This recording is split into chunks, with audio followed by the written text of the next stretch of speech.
the talk of champions. If we were not in a business complex right now in our studios, we'd light up a cigar. What a win last week against Tennessee. He's Tyler Watts. Let's talk about the Tennessee win, bye week, the rest of the season, where Alabama is right now, all of that right now with the talk of champions, brought to you in part by our friends at the Watts Agency, his company. I'm still celebrating, baby. I'm still letting it The afterglow. I'm still letting the shutout in the second half soak in and enjoying every minute of it.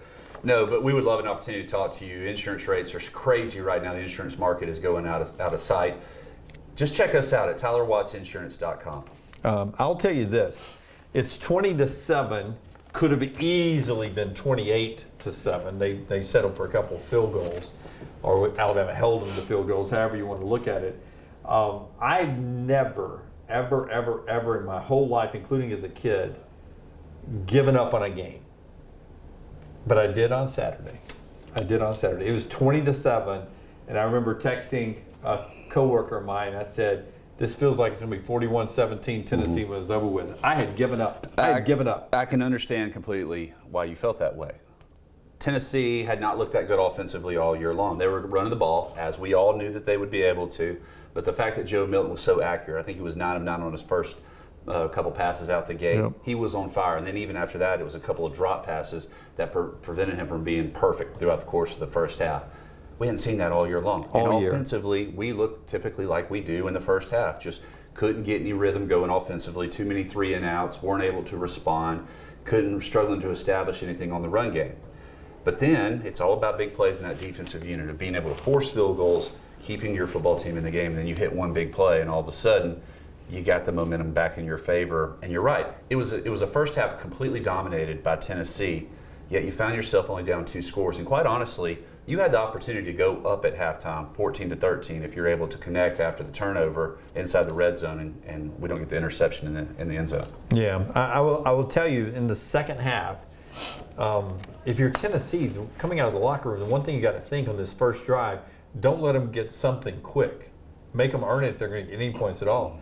In the second play, Isaiah Bonds beat them deep, and Milroe seems to never overthrow the ball, puts it on the money, and get a big touchdown, 46 yards. And the Alabama offensive line held up, and it all started with the first play of scrimmage when Tennessee they had a defender trip in the secondary, which allowed Jace McClellan to bust out for a 30-yard gain and set up that home run opportunity there at midfield.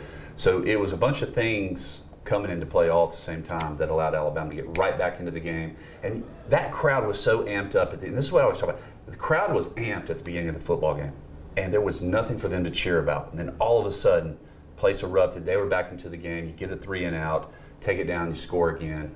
Now you got a ball game. Oh, man. Momentum was unbelievable. It's a big win for Alabama. It changes the whole conversation for this off week with no games scheduled.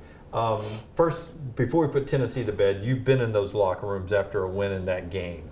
And for these players this year, and I assume it was this way some back when you played and other times in history, not that it ever got redundant beating them 15 straight years. I mean, it was still fun. But after 1 year of not celebrating and smoking the cigar, and maybe at halftime thinking, man, they may be smoking them on our field at some point, the joy they had smoking the cigars. Explain to us what that was like as a player, getting to, when it's a back and forth rivalry like it's back to now. I have no idea. Chance to smoke it. I have no idea what it's like to beat them 15 years in a row, right? Or even 2 years in a row. But I do know what it's like to beat them 1 year in a row. It's amazing. It's the most fulfilling, and everybody talks about, well, this rivalry doesn't mean anything.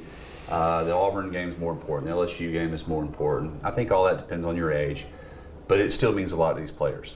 Everything that goes on around, and you got to understand this, players feed off of the enthusiasm from the stands, and the stands feed off of the enthusiasm from the players. So when the players see those cigars being lit up in there, and they see the Tennessee fans vacating, that's a whole nother level of excitement that it kind of breeds inside of them, and they want to be a part of that. It's the first time in my life I think I've ever seen, outside of an Iron Bowl, the players come back out onto the field and celebrate with the fans. Yeah.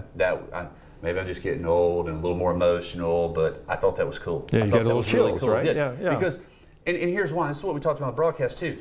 In an age where everything has become about money and corporate, that was college football again. The players and the fans interacting, celebrating a common hatred, a common a goal, achievement, win. That was cool. Yeah. I thought it was cool. It even meant a lot to Nick Saban because he went around and thanked the fans for their enthusiasm as he made his way holding a cigar into the locker room. And I'm sure at some point it took somebody 5 seconds to tweet out, oh, this means that he's retiring. Yeah. But it's not a farewell. Yeah. It's just an appreciation. Just an appreciation for that one Saturday. We appreciate our friends at manscaped.com, manscaped.com. The promo code for us is TALK20.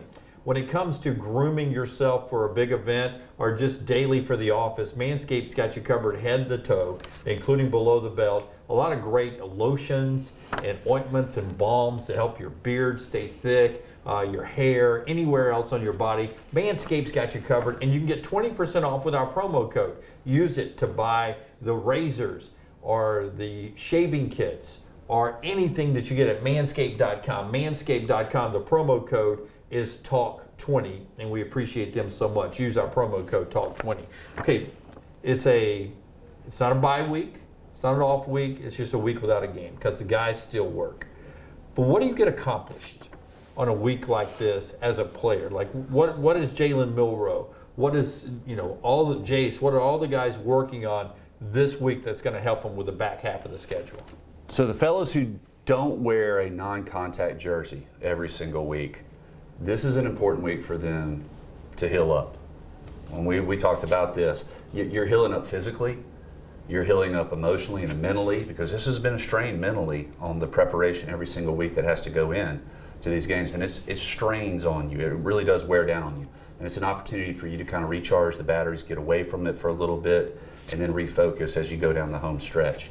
Guys like Jalen Milroe, it's just another opportunity to go out there and continue to just work on your craft, becoming more accurate with the ball, better in your decision making, quicker in your decision making, and those type of things. And then for the younger guys who aren't playing 50 snaps a game, it's a chance for them to get reps. They're going to go out there, they're probably going to scrimmage some, they're going to get more reps in practice.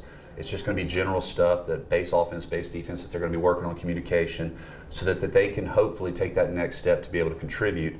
Maybe not this season, maybe in the bowl season, but definitely next year. In my eyes, Jalen Milroe has gotten better every game. I'm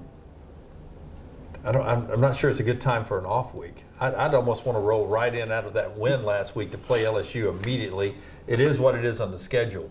What do you make of Milroe from what we saw week 1 or week 2 to Texas to where we see him now the second half against Tennessee? There has been improvement, I would say. Sometimes the thinking process is quicker in his decision making, but then there's other times when it's a little slow. But I always remind myself of this. I'm looking at it from the 40-yard line, 100 yards up off the ground. Everything's crystal clear. You can see the defense developing. You can see the offensive patterns coming into play and the spacing, and all that's perfect. It's a perfect vantage point. He didn't have the benefit of that.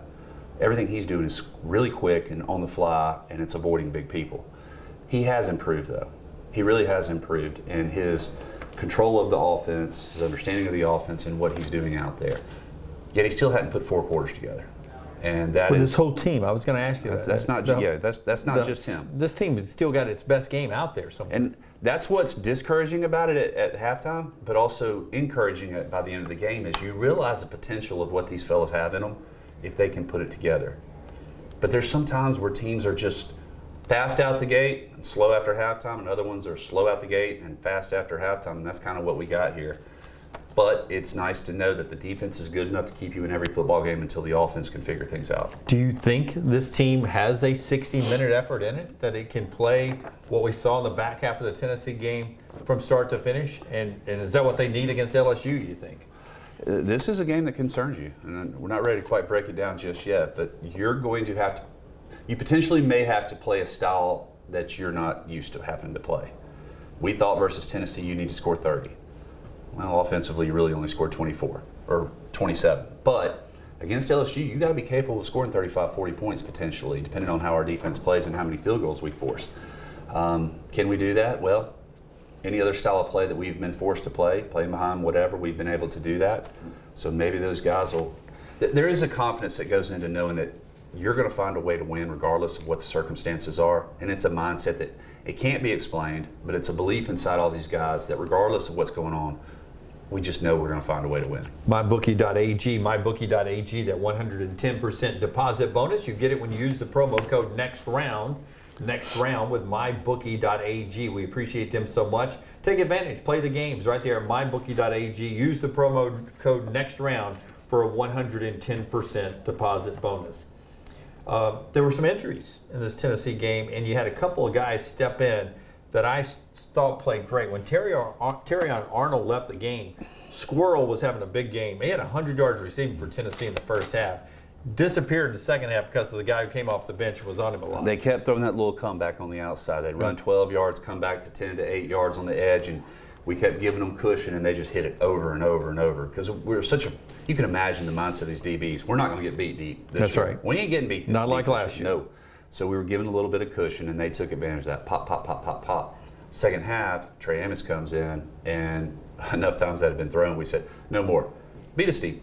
Because we think we're going to get to you before you can throw the ball. We don't think you're accurate enough to hit that pass that you did for the touchdown over and over and over, or even once again. And he wasn't. He wasn't good enough. So Trey comes in. He jumps that pass, forces Milton to double clutch, allows Chris Braswell to get to him, scoop and score. And now all of a sudden the game is completely different because now you're up 2 scores. So the defense played much better in the second half, really closed down those passing lanes, didn't give any cushions. But the defensive front is the difference makers throughout the course of this game. Really struggled in the first half, stopping the run, as well as getting to Joe Milton. Second half, he says they went from an odd man, 3-man front to a 4-man front. That really helped them out. You would think taking an extra defender away from the secondary would hurt you, but it established the line of scrimmage, prevented them from being able to run the football, and it also allowed us to close in on that pocket and muddy up the waters for Joe Milton in the pocket. And he was not the same guy. Yeah, and hats off to the corners and the safeties to be able to cover their guys, one-on-one with less security back there. I will tell you, too, Jahad Campbell, he was forced into more playing time, more snaps because of an injury. And he goes 9 or 10 tackles. He was there on the scoop and score, but 10 tackles. Second leading tackler behind Deontay Lawson, who had an outstanding game. Both of those guys. But Jahad Campbell is a fellow with Trez Marshall out, kind of banged up. He didn't get an opportunity to play. So now Jahad Campbell comes in, and Coach Saban was very complimentary of him in the post game. Talked about, a couple weeks ago he fills in for Deontay Lawson. Now he has to come from Trez, so he knows both these positions. And he played outstanding. And it's been fun to watch him because you can tell he's feeling more comfortable and more confident in what his responsibility is because he's playing at a whole nother level speed-wise. He's much faster, recognizing things, playing within himself.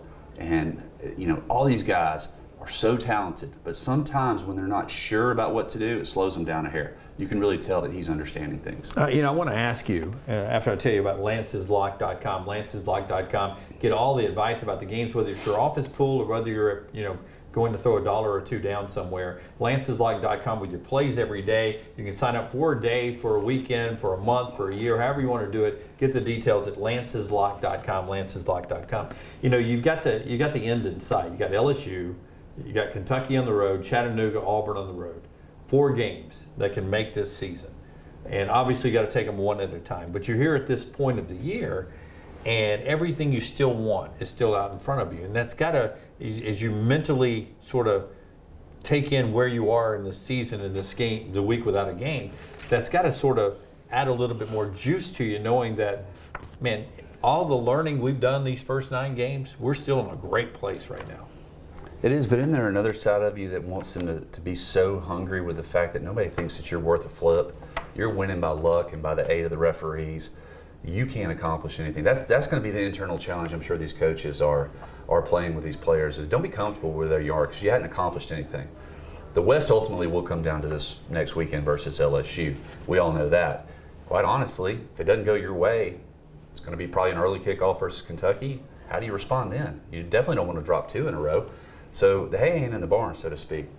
This is still a football team that hadn't played a consistent 3 quarters, let alone 4 quarters. Yeah, good point. So there's still plenty of room for improvement, and that's really where the focus needs to be. The question I get asked most in our chats is fielding of punts in Kool-Aid McKinstry. What do you think is going on there? No idea. I've heard all the different theories that everyone else has. Well, coming off a rugby style kicker, it's got a little different look to it or whatever, but surely we can replicate that in practice. It's just probably poor judgment of not wanting to make a mistake, therefore I'm unwilling to take a risk, which isn't always bad unless it hits and rolls an additional 30 yards and goes down inside the 5-yard line. Right. But these are punts that they need to be fielded, even if they're fair caught. They've got to be fielded where they are to prevent that extra bounce, because that could have been a pivotal point. All of a sudden taking the ball over at the 30-yard line versus inside the 5 really changes, and everybody knows it. We're going to run the ball. We're going to force Tennessee late in that game to burn their timeouts and punt it away. That's 3 first downs that you just gave up to your opponent. That was a big deal. Yeah, it'll be interesting. Nick Saban saying on the SEC teleconference this week, still full faith and confidence in Kool-Aid McKinstry and the judgment on whether to catch it or not catch it. You got to trust him. He's the one that's out there. And if he doesn't feel good about going to get it, he'd rather it hit and roll and get it on the 5 than fumble it on the 30. And for y'all that don't understand, this ain't like going in the backyard and having your buddy kick the ball up. These suckers go field a punt from a college football guy and what they're able to do with that football. It's amazing what these punters are able to do. I agree. So we see this team. They do so many good things, right? So many young players who are in here playing right now, and then there's the coaches who, and I think Tommy Rees. He's been an offensive coordinator before, but he's a young coach still. It seems like he is getting a little bit more comfortable with the players he's calling plays for. It seems like that second half was about as good as I've seen Tommy Rees call plays. You come in with an idea of what you want to do. And granted, probably most of that, 90% of it is already set in stone. This is what we're going to do, Tommy. Yeah. And then he takes it and he models it based on the talent and the abilities of this football team. Next year will look different even more. But sometimes you can try your best to practice against yourself and your defense. You're not really getting an accurate look. It takes time to realize what you're not able to do, and then really study game film and preparation and put a finite plan together against this week's opponent for you to dial that sucker in. We are getting better at what we're doing. Timing is everything. We always talk about this because of the lack of two-a-days now and the way camps are worked out. These guys have 20 less practices than what we did 20 years ago, and that's a significant difference. Yes. That's several weeks behind. So there is a learning curve, talent curve, whatever. NFL experiences this now too. So here you are mid-season, you know what you're good at, you got confidence in your guys have confidence in you and what you're asking of them, and then things just start gelling. I got a question about Jace McClellan I want to ask you. After I tell you about Roback.com, great golf gear. I don't have any on right today, but it's fantastic gear. And we got these wonderful leisure pants. That's good for business, good for golfing, casual wear, whatever, going out on a date night. Roback.com. Use the promo code TNR20 and you'll get 20% off your first purchase. That's promo code TNR20. I love the fact that you can give the ball to Jason 11 times, you can give it to him 16 times, you can give it to him 21 times. He doesn't seem to mind the workload. In fact, I think he seems to get better the more you give him the football. He's been having to share the load for 3 years. Heck yeah, he wants the rock in his hands. He wants that opportunity. He ran as hard last Saturday versus Tennessee as I've ever seen him run. He was fighting for an extra 2 or 3 yards. He was bouncing it to the edge and using leverage to pick up a first down when you thought, hey, just get down. Don't try to fight for any more. They might knock it loose, cause a fumble. No, he was doing the extra effort that it takes as a running back, and you could tell his offensive line really appreciated that. And when you see that kind of effort out of your players, you're more anxious to give them another opportunity because you realize that's who the ball needs to be with right there because he's going to make something happen. Left tackle playing a little bit better too. He did. He had a couple of gives. Got beat inside once or twice. A couple of miscommunications, especially on some pressure packages. It's going to happen. It's something that you can go back and study and make sure everybody's on the same page. And it's always a work in progress. But here we are. We're late in the season now. Okay, so the I'm a true freshman excuse is no longer valid. That's right. You use time to step it up and show improvement every week. And hopefully last week was a step in the right direction. I'm excited about this team down the stretch. You? You were ready to throw them off a cliff here a couple weeks ago. That was halftime. Okay, fair enough. That was halftime. I'm excited about what this team could do. I mean, if you can beat LSU, I think you can beat anybody in the country. I think I would say even that right now, the way that they're playing, they are capable And there's a lot of teams out there that are not capable. They don't have the talent to beat anybody, to beat many people, quite honestly. This team has the ability to, but they have to harness it. They got to figure it out still, and it's not a done deal by any means. They're going to have to scratch and claw for every win throughout the rest of this game, outside of probably Chattanooga. But they are capable, and that's a good starting point. Now they just have to go out there and perform. Yeah, cue up Chattanooga running through us like a through 10 horn. Yeah, that week game. Remember that. All right, Watts Agency one more time, and we'll leave you with one final awkward question for Tyler. Yeah, thanks. I'm already teed up now, and I'm already nervous. Check us out at TylerWattsInsurance.com for all your home, auto, small business insurance needs. We'd love an opportunity to talk to you. Some guys get a chance to go home on the bye week. Well, on your bye week back in the day when you played, did you go home? Did you go hunting? Did you go to a girlfriend's house? Where'd you go? Yeah, it was always typically right before LSU, which is quite honestly right around now. Of course, I think we had it a little flipped around a little bit different. It was a little later in the year. So we would either go hunting for a weekend, but you still had to practice throughout the course of the week. Yeah, but usually a hunting getaway? Normally, go get away in the woods. Yeah, in the woods. Yeah, it's a good time to break away from football. You didn't watch football, I assume, on Saturday. No, we still watch football. You did? Yeah, you still check out things that were going on. You did? Okay, that's interesting. That's Talk of Champions. We'll be back with you game week for LSU, the big one next week. Remember, like and subscribe and tell your friends about it, retweet it or whatever. He's Tyler Watts, former Alabama quarterback, and you'll hear him on the Crimson Tide Sports Network.